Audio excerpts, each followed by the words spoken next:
Hi there, everyone. My name is Christian Eschbach, and welcome to another one of my album reviews. And we are talking about Alice Cooper here. We're on review 279. If you're one of my regular viewers, you know that means it is Alice Cooper time. We're going to talk about Trash, and the reason why we're going to talk about Trash is I want to wrap up Alice Cooper's 80s. And I have, with the exception of one album.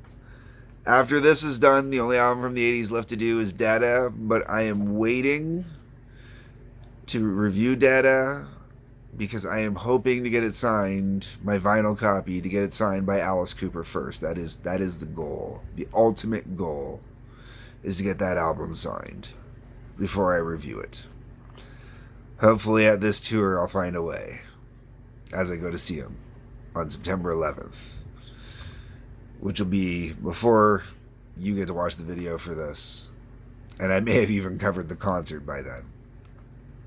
Anyways, the album Trash. This was the album that brought Alice Cooper back to the mainstream with the hit single Poison, which is the lead-off track to this album. After all these years, I loved Poison when Poison first came out, but I always had one issue with Poison, that solo in the beginning. It always felt so understated and underplayed and never felt like it had the pop, the kick, the jolt that it should have. Until Alice did it live. He had one guitarist that when he played it, I fell in love with it. And I believe it's the version that's on Live at Montreux. They gave the solo the punch I always thought it deserved. It sounded brilliant. But this is the song that brought Alice back into the mainstream, and therefore I cannot condemn this song. Played live at every Alice Cooper show I've gone to. If you watch my Alice Cooper concert retrospective, you'll have heard me mention that. You can't go to a show and not hear Poison. Alright, now let's get into the rest of this album. If you're one of my regular viewers, you've heard me mention this album many times and saying that it's one of the Alice albums I listen to the least often. And one of the major reasons for that is Alice Cooper likes to explain the band this way. Most bands for the 70s, they're in, the songs are about drugs, sex, rock and roll. Alice Cooper, on the other hand, was about death, sex, and money. And this album has sex. One end to the other, this album is nothing but sex. It doesn't have the death and it doesn't have the money. So, let's continue on. Poison, all about, a woman being poisoned in your veins, being hot for that woman, needing that woman, everything, jonesing for that woman. That's Poison. Spark in the Dark. Okay, that's literally how it sounds. All you need is a little spark in the dark. Just a little spark in the dark. Don't matter what we say, don't matter what we do. All we need is spark, spark, spark in the spark in the... This album is so produced, man. Desmond Child did this album, okay? It's so produced. Oh my god, this album is so produced. Not like the Hey Stupid album, because this album can actually be replicated live a lot easier. Spark in the Dark, for example, it works live. It sounds great live. And that's followed up by another song that also works great live and is still played live. I believe I mentioned in the retrospective that Spark in the Dark and House of Fire are both on the current tour. I'd have to double check on that for sure. But I know House of Fire is for sure. And I've even seen House of Fire live. A good song live. I'm not, it was even a single. But once again, at this point, it's like, wow, there's a lot of sex on this album. And the songs aren't overly, like, Poison stands out compared to the other two, but the when you get to Spark in the Dark and House of Fire, In the great Alice Cooper pantheon, are they great standout songs? Obviously, enough of a standout that they're still played live, but not enough of a standout that anybody really wants to hear them all the time. You know, they're ones you put in there because, you know, they're good go-to songs. That's followed up by Why Trust You. I don't mind Why Trust You. It's not a bad tune.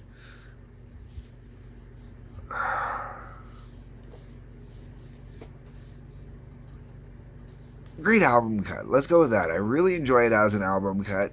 I wouldn't go any other way. Like, album cut wise, I think this really belongs up there with songs like You Drive Me Nervous and Yeah, Yeah, Yeah. You know, it's just a really good album cut. That's followed up with Only My Heart's Talking. Oh my god. Okay, so this is when you start realizing how produced this album is. Because when you get to Only My Heart Talking, you've got Steven Tyler on there doing additional vocal. Like, the whole entire Aerosmith band appears on this album at one point or another, I think, except for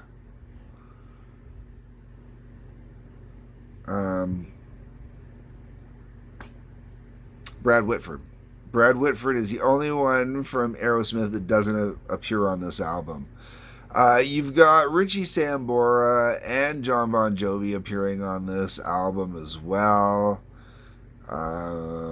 Kane Roberts is on this album doing Bed of Nails, which probably explains why it's back on the tour, or why it's going to stay on the tour now that Kane Roberts is on the tour at this time, replacing Nita Strauss.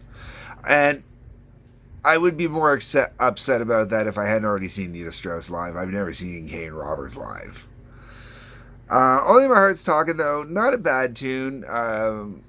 I'm glad they don't do it live because you can really tell it's Steven Tyler doing the additional vocals on there, and no one can sing like Tyler does. And speaking of Bed of Nails, that's Bed of Nails is up there with Spark in the Dark and House of Fire. You know, very kind of generic for the time. This is what, 89? So 89 had a very distinct sound for hard rock, heavy metal, stuff like that. Like, this album does not sound, Desmond Child producing an album really doesn't sound a lot different than Bruce Fairbairn doing an album, kind of thing. And because Desmond Child at the time was also working with Aerosmith, that's why one of the reasons they get him on here. I don't remember if he worked with Bon Jovi or not off the top of my head. But these songs, the production value on them, the way that they're done and laid out, they're great songs for album cuts. They really are. But when all the songs come down to something related, I can't believe I'm saying this, come down to something related with sex, it kind of takes away from the album. It's one of the reasons why I'm not into this album like I am into Hey Stupid or Last Temptation. I think Hey Stupid and Last Temptation honestly are far superior albums because they have more depth to them than this album does. That doesn't mean I don't want to see half these songs live, and doesn't mean I don't enjoy them when they're live. I just prefer other songs, prefer other albums. This Maniac's in Love with You. This one's kind of a fun little love letter kind of song.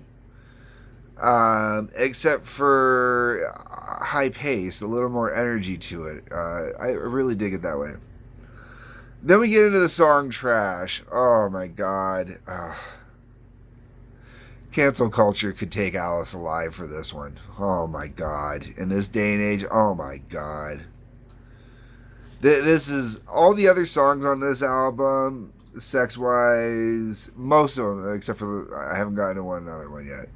But even when I get to the one other one, this has got to be the most misogynistic song on this album. And the funny part is this is the one where Bon Jovi features quite heavily on this album. Believe it or not, John Bon Jovi actually helped co-write on this album. I'm going to really quickly, I guess, get into this, okay? Poison, Alice Cooper, Desmond Child, John McCurry. Spark in the Dark, Alice Cooper, Desmond Child. House of Fire, Alice Cooper, Joan Jett, Desmond Child. Really kind of like to hear Joan Jett doing a rendition of this, I gotta say. Why Trust You, Alice Cooper, Desmond Child. Only My Heart's Talking, Bruce Roberts, Andy Goldmark with additional lyrics by Alice Cooper. Bed of Nails, Alice Cooper, Diane Warren. Really? Diane Warren. Diane Warren. And Desmond Child. This Maniac's in Love with You, Alice. Tom Teely, Bob Held, Desmond Child. Trash, Alice, Mark Fraser, Jamie Sevier, Desmond Child. Hell is Living Without You, Alice Cooper, John Bon Jovi, Richie Sambora, Desmond Child. I'm Your Gun, Alice Cooper, John McCurry, Desmond Child. Alright, so only... I think there was other songs, but they just didn't make the album. I know there was a song called Ballad of Alice Cooper, which didn't make the album because Alice felt weird singing about himself. Here's hoping that one day maybe John Bon Jovi releases Ballad of Alice Cooper. Okay, so Trash, once again, it is John Bon Jovi. If you look in liner notes, he's doing vocals on there. And this song is just a whole lot of dirty guys on the road. It really is. Okay, next song. Now, if you're one of my regular viewers, you will know when it comes to Alice Cooper and ballads, I usually tune out. I usually rip on the ballads on the albums the worst, and I usually have the most complaints about the ballads on the album. This is one of those times I am going to go completely 100% about face, go the other way, and actually say that the ballad on this album is by far one of the best songs on this album. John Bon Jovi, Richie Sambora, Alice Cooper, and Desmond Child crafted and concocted what I consider one of Alice Cooper's best ballads ever. He's got two that I really like. The second one is actually Might As Well Be Off Mars from the Hey Stupid album. Hell is Living Without You is the other one, and that's the one that's on this album. And Hell is Living Without You is just this great, great song. So quiet and downtrodden in the beginning, and, you know, just starts off with, you know, I can't find your face in a sea of masqueraders. You're hidden in the color of a million other lost charaders. And normally I can do this whole song from beginning to end off the top of my head, and I can't do it today. And then it gets to the chorus, and the chorus is a great chorus with great backing vocals, harmonies and whatnot. And it's just, you know, the hell is living without your love is nothing without your touch. Me, oh, I feel like hell is living without you. And then the chorus actually gets bigger and bigger as the song goes on. So, you know, you got your first chorus, which is nice, and then you get the second chorus, which I believe is a little bit, and then you get the end. It just gets, like, this turns into this giant thing. Monstrous, beautiful, huge thing. And it's absolutely fantastic. I mean, seriously, out of all of Alice's slower songs or ballad songs, this one and Might As Well Be on Mars are the only two songs, ballad-wise, I think Alice should ever play live. Just infinitely beautiful songs. Now, doing this one live might be harder to do, and even Might As Well Be on Mars might be a little difficult to do too, because there is some production value to them. You can hear it. But oh my god, of all the songs you gotta check out, this one is one you have got to honestly, truly look at. And then last, you've got I'm Your Gun. Pull my trigger, I get bigger, and then I'm lots of fun. I'm your gun. Alright, now, it's funny. I remember back in the early days of the internet, I was on the Alice Cooper Sick Things emailing list. You know, it was a fan mailing list, you know, fan club kind of thing. And I remember someone on there saying that Alice should have come out on stage riding a giant penis that was shooting blood every which way. To which everybody went, "Oh my god, that sounds like it belongs more at a War concert." Even I was like, "Whoa, that's a little much." And then there was Rammstein. Okay, so all of a sudden, maybe not shooting blood, but if Alice pulled out "I'm Your Gun," I would not be offended if he took a page out of Rammstein's book, because Rammstein has definitely taken a page out of Alice's book. Watch my review from the live at the Montreal concert if you want to know what I'm talking about with Rammstein taking a page out of Alice's book. Okay, so folks, if you want an album that is 100% pure late 80s, pure sex from 1989, if you've got the libido of a 13-year-old boy and you just want to sink your teeth into some hardcore, tongue-in-cheek, libido-driven rock and roll, this is your album with a really hard, dark edge.